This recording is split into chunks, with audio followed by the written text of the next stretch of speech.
Well, Happy New Year everyone, it's time to check in and see what's happening in the housing market both nationally and locally here in Spokane. My name is Phil Wells, I'm a real estate agent that likes to keep up to date with the market and I want you to be as informed as possible too.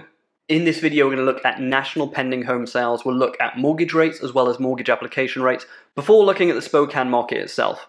We'll then look at some real estate news that stood out to me recently, and at the end we'll try piece all this information together and see what it means for you. So, let's get into it. Looking first at national pending home sales. Just a note on these figures, they are the latest figures that are available, but they do detail pending home sales from November. We obviously look at pending home sales rather than closed sales because it takes a while to actually close a transaction. So closed sales in November would represent activity back from September and October, whereas pending home sales in November give us the most up-to-date impression of what the market's doing. Contract signings declined 2.2% month over month in November, continuing the trend of month-over-month fluctuations we've been seeing throughout 2021.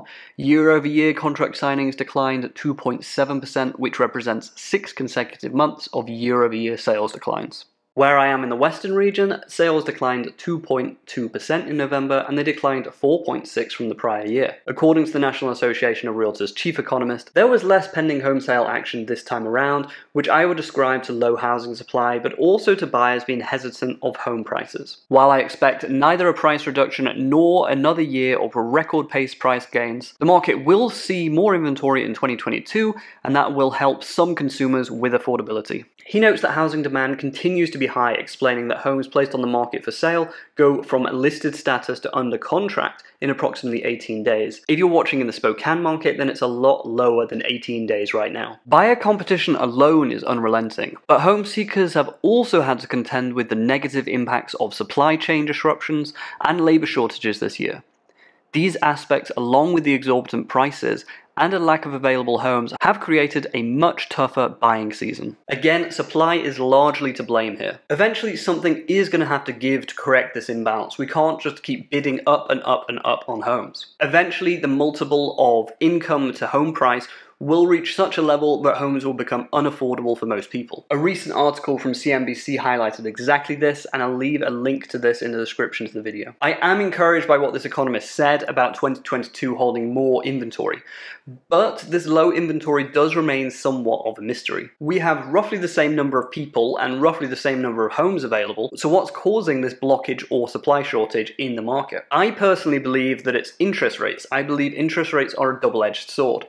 On the one side, low interest rates allow people to borrow more money and encourage buying. On the other side, though, low interest rates encourage people to stay in their homes longer by refinancing, taking years off their mortgage, and just staying put. Let me know what you think is behind the housing shortage. Leave it in the comments below. Let's move on quickly to look at mortgage rates. Obviously, most people buying a home are using a mortgage, so to keep an eye on mortgage rates gives us a really good idea of what buyer demand is likely to do. People are also getting really nervous about interest rates right now with rate hikes on the horizon, so it's good to shine some light on this issue. Sticking with November for a second, mortgage rates at the start of November were at 3.18%, and by the end of November they were at 3.14%, having spiked twice in the month. I am able to give you up-to-date figures for mortgages, and rates today have risen sharply to 3.5%. So rates are up, that's undeniable. At this point though, it's important to take stock and look at mortgage rates in a historical context. When taken over the past 5 years, rates are still very low. Remember also what the point of a mortgage is. A mortgage is the leverage you utilize to control an asset that's worth far more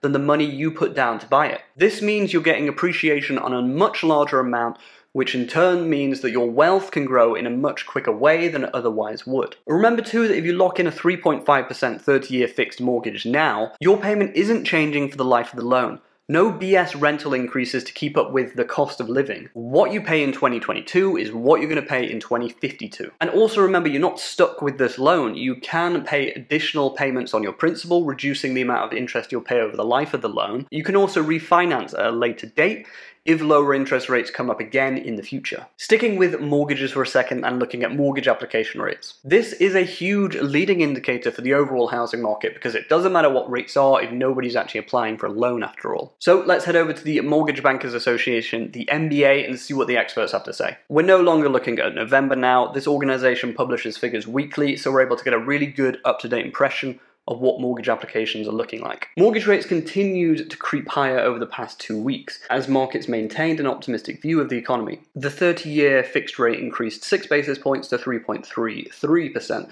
Just to note, this article was published January 5th and rates have risen since then, the highest levels since April 2021. The higher rates to close 2021 caused refinance rates to decrease 2.2%. Refinance demand continued to dwindle as many borrowers refinanced in 2020 and early 2021, when mortgage rates were around 40 basis points lower. The purchase market also finished the year on a slower note, the final week coming in at the weakest since October 2021. Even though average size loans were lower, home price appreciation remains at very high levels. This person added, despite supply and affordability challenges, 2021 was a record year for purchase originations. It's worth pointing out too that while rates did creep up at this time of year, it's not the only factor that could have led to fewer purchase applications at this time of year. We did have a much freer and open holiday season this year. I noticed a lot of my clients put house hunting on hold over the holidays to go and visit friends and families that they weren't able to see last year. I remain confident that increasing interest rates will not dampen the market and will not cause a downturn. We still have a housing market missing 5 million homes, so I'm confident buyer demand will remain strong. If you're a buyer right now concerned about rising interest rates, remember what I said before. A 30-year fixed mortgage isn't just a payment. It's a great inflation hedge whether it's at 3 or 4%, and it gives you access to home ownership, which is a phenomenal wealth building tool. A huge percentage of the nation's millionaires got wealthy through real estate, and they're not all Grant Cardone going around buying $100 million apartment buildings in Miami. Most are just normal homeowners that have a paid off property, and thanks to appreciation, they've received a huge boost to their net worth versus if they hadn't owned a home at all. Looking now at my local market, Spokane. Actual sales are down substantially, 7.2% in December, which is a concern, but there's usually only 2 reasons for a decline in sales.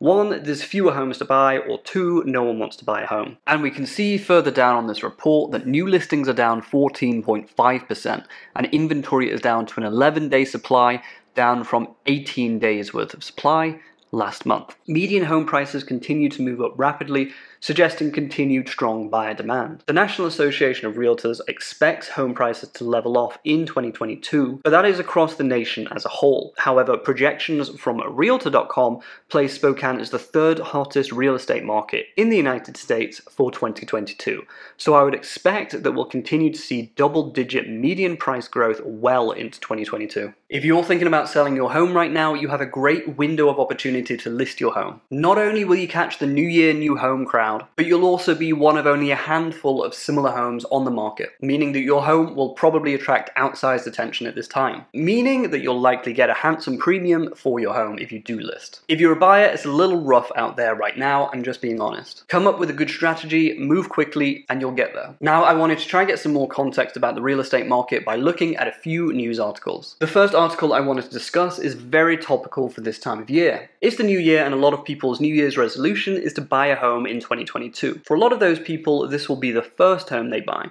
So what are these first-time buyers planning to do to become homeowners in this difficult market right now? This article from Realtor.com discusses exactly this. It surveyed 2,600 people and discovered that they are willing to adjust their budgets, their strategies, and their expectations in order to win at the home. The last point here I feel is essential. The budget we can't really do much about. Short of a windfall of cash coming, your budget is what it is. In terms of strategy, obviously move quickly, find a good agent, and come up with a strategy and stick to it. But the expectations you have going into a home search are crucial. For example, there's no point looking at the top of your budget knowing you'll have to bid over ask, which will take you over your budget. Just by way of a quick example, if you're approved for $400,000 in Spokane, you're probably going to want to look at homes around $350,000 in order to give you space to be competitive. You should also have the expectation that it might be a rough process in actually securing a contract on a home, and you might miss out on a few of the homes you really wanted to get. Obviously, I hope it works out for you on your first offer or your second offer. However, I've personally worked with clients who have made multiple offers over several months before securing a contract. My record is currently 11 offers for one client before getting them under contract. That was rough, believe me. The next article is actually a newsletter from Stessa. It covers a lot, but I'll only pick out a couple of things of note. Firstly, it's gearing up to be a warm real estate market this winter, according to Jeff Tucker at Zillow. The usual spring thaw in the housing market may come much earlier than usual. A more competitive market than we are used to is in store this winter with high demand and low supply. Even though the figures we've looked at from November and December paint an image of declining sales and fewer purchase applications for mortgages, I am already feeling a spike in market activity this side of New Year in my market here in Spokane. I can barely even get into listings to see them before they're under contract this side of New Year. Things are moving fast, so maybe Zillow's right here for once. The next point in this Stessa newsletter flags our good friend inflation. It cites a study from Redfin where they surveyed 1,500 people and discovered that 73% of people said inflation has impacted their real estate plans. This is a concern. As I said before, the 30-year fixed mortgage is a huge inflation hedge in and of itself. So if you're concerned about inflation, getting an inflation hedge locked in for 30 years is something you should be considering. Your mortgage payment may not feel cheap for the first year, or even the second year. Maybe by the 5th year you'll start to get to grips with it. But when the 10th year rolls around, you still think that mortgage payment will feel expensive. The next article is from Housing Wire. Will the housing market continue its hot streak in 2022? This article lists 3 predictions for the 2022 market. 1. Demand will continue to be strong in 2022. 2. Low inventory will continue to be a major issue. And 3. Home prices will remain high in 2022. So in short, nothing will change from the trends we saw in 2020 or 2021. The last point is a concern, so let's take a look at our final article here for some clarity, see how high these prices are going to go. In this last article by the National Association of Realtors, while strong home buyer demand and inventory shortages will continue in 2022, the market is unlikely to repeat this year's dizzying heights, in which existing home sales reached their highest point in 15 years with an estimated 6 million sales. Slower growth in home prices, decelerating inflation, and multiple interest rate hikes by the Federal Reserve could contribute to a much more normal housing market in the new year. For 2022, a group of 20 leading economists predicts the annual median home price will increase 5.7% and inflation will rise 4%. Overall, survey participants believe we'll see the housing market and broader economy normalize next year. Now let's try to piece all this information together. We continue to see the seesaw of activity we saw in 2021 with pending home sales declining and increasing and declining and increasing. Sales are down markedly here in December, but as we dove into the figures a little bit, we saw that buyer demand is still strong. Mortgage rates have crept up since the start of 2022 to their highest rates since April 2021. It's still a seller's market out there, it's still competitive. Combine this with rising interest rates and inflation, it's easy to talk yourself into inaction for this year and next. But just remember, you're trying to buy a home, you're not trying to time the market. Timing the market is a fool's errand. Just stick it out and trust the fact that buying a home will contribute to your overall net worth in the long term. People who bought their houses 20 years ago are not sat around saying, you know what? Buying that house was a really bad decision. That's it for this video. I hope you gained from the video. If you did, please like and subscribe. That really does help me out. If you are in the Spokane area and you're looking at listing your home for sale or buying a home here, then please reach out to me. Give me a call, shoot me a text, send me an email, and I'd be honored to work with you. Until the next video, my name is Phil Wells, and thank you for watching.